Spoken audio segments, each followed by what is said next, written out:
Welcome students and congratulations. This is our last podcast video. It's going to be a very brief podcast about the so-called Cold War, as well as some other things I want to mention to kind of set up the quote post-World War II world we live in today. Now, by all means, this is only scratching the surface of the period from 1945 to basically 2000. And I do recommend, if you want to learn more about, in particular, things I might mention, for example, the Vietnam conflict, the Korean conflict, or if you want to learn about the Communist Revolution of China. Those are all events that are very well detailed, usually in Wikipedia. It seems like Wikipedia is pretty good for modern sources. You can also take a look at American Yawp, which is also available, which has an American perspective on those events. Now, the Cold War, America versus Russia, comes out of World War II. The failure of World War II to basically resolve the tension and aggression between America and Russia skewed things. It skewed things politically and globally. And what I mean by that is pretty simple. We have a bipolarization of the world. Coming out of World War II, we went back to that fear of communism. We went back to America versus communism. And that became the engine that drove world politics. Other issues that should have been focused on, like, for example, the Middle East, questions about the Middle East, were completely ignored to an extent. We fought a war. The Cold War is a war of ideology against communism perpetrated by the Americans without any rules of engagement or rules of war. And so we have the famous spy wars that took place, as well as several key things. Now, one of the defining ideologies, if you will, one of the defining strategies of the Cold War is the so-called Truman Doctrine. Harry S. Truman made the statement that America would intervene or interfere in any way, shape, or form to prevent the spread of communism. And just to give you an idea, that is how we got involved in such things as the Korean conflict or the Vietnamese conflict. Because what happened is those governments, those people, were opting to choose communistic government. And according to the Truman Doctrine, and later on the Eisenhower Doctrine called the domino theory, is that if we allowed one government to become communist, it would start a chain reaction that could start other countries becoming communist. It's kind of ironic, again, just like in the policy of appeasement of World War II, trying to avoid a result, you actually make it happen. The same thing happened for our domino theory. We tried to prevent China from going communist. It became communist within 4 years. North Korea became communist. Within basically 15 years, Vietnam became communist.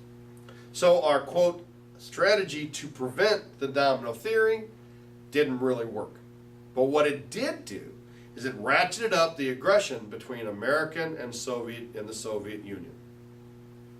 And that aggression took the form of a lot of events. In American history, we have the so-called Red Scare, a period of time where basically if you were communist, you were not entitled to the freedom of political speech.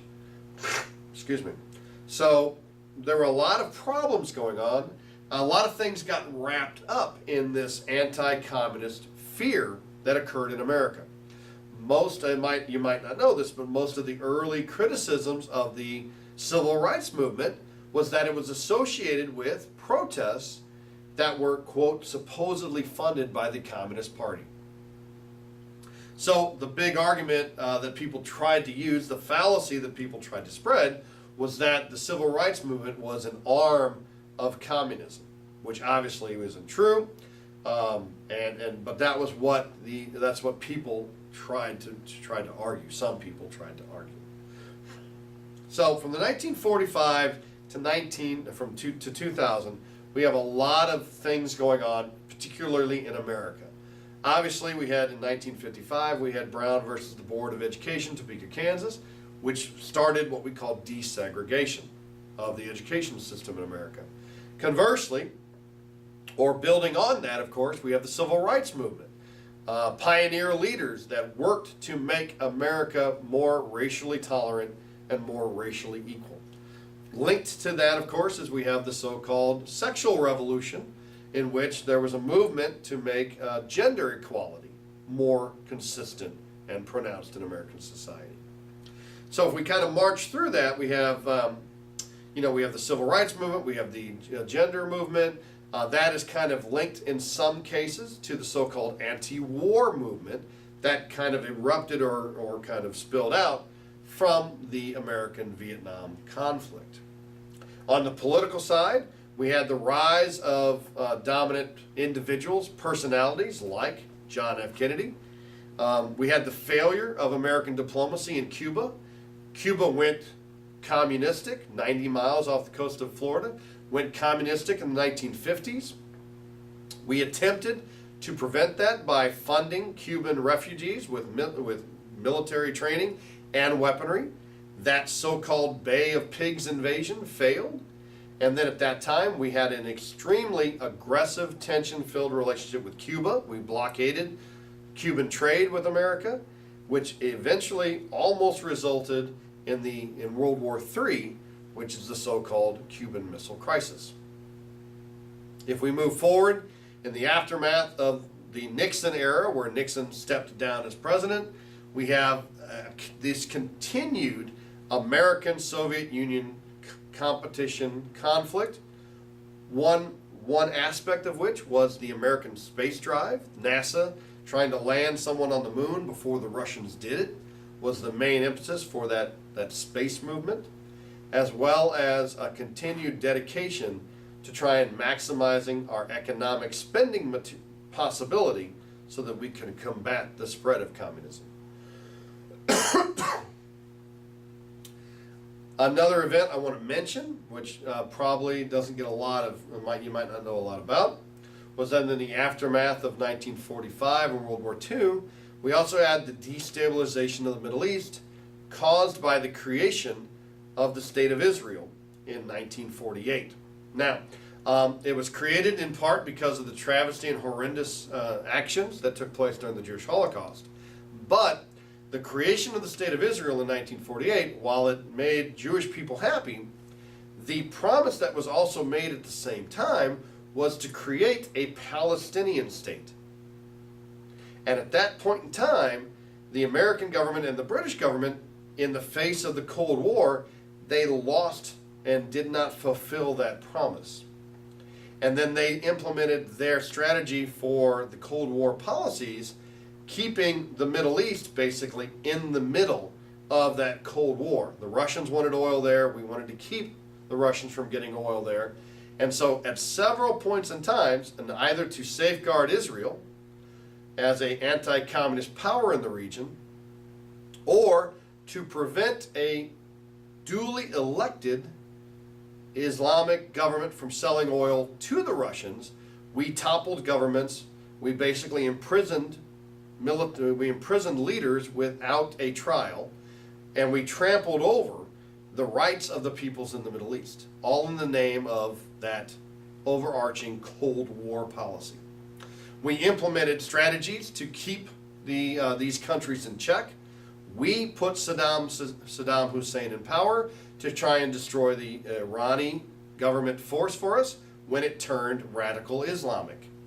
And so a lot of what takes place in the Middle East today is a direct outpouring of the events that took place, American foreign diplomacy that took place in the 1950s and the 1960s.